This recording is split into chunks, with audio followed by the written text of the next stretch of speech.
Narito naman ang mga balita mula sa bahagi ng Mindanao.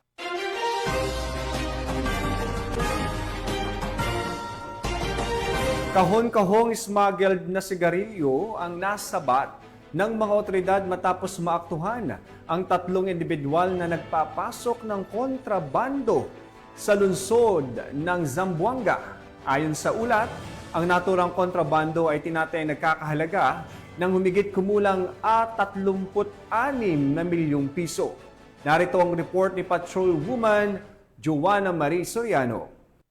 Individual ang naaresto at mahigit 36 na milyong piso halaga ng smuggled na sigarilyo ang nasamsam sa isinagawang anti-smuggling operation ng pinagsanib na pwersa ng mga ahensya ng pamahalaan sa pantalan ng League Marine Port, Barangay Campo Islam, Zamboanga City nitong 2 ng Mayo. Pinangunahan ng Criminal Detection and Enforcement Unit, Criminal Investigation Unit ang operasyon, katuwang ang iba't ibang sangay ng kapulisan, Coast Guard at Maritime Units. Nasabat sa operasyon ang 642 kahon ng sigarilyo na iligal na ipinuslit sa lungsod sa kayansang motorboat. Naaktuhan ang tatlo habang nagbababa ng kahon ng sigarilyo mula sa bangkang may markang M/L J-MINDA, isang uri ng motorboat na karaniwang ginagamit sa dagat ng Sulu at Zamboanga Peninsula. Tinatayang aabot sa 36,786,600 at 600 piso ang halaga ng nakumpiskang sigarilyo.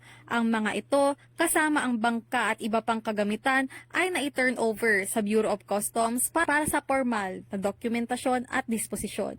Samantala, ang tatlong sospek ay pansamantalang nakakulong sa Zamboanga City Police Station 11 at nahaharap sa kasong paglabag sa Republic Act 10863 o ang Customs Modernization and Tariff Act. Patuloy na pinag-iigting ng mga otoridad ang kampanya laban sa smuggling sa rehiyon at nananawagan sa publiko na makipagtulungan sa pamamagitan ng agarang pag-uulat ng mga kani-kanilang aktibidad sa kanilang komunidad. Mula dito sa Zamboanga Peninsula, nagbabalita ako ang inyong PNN correspondent, Patrolwoman Joanna Marie Soriano, alagad ng batas, tagataguyod ng Balitang Pulis. Maraming salamat, Patrolwoman Soriano.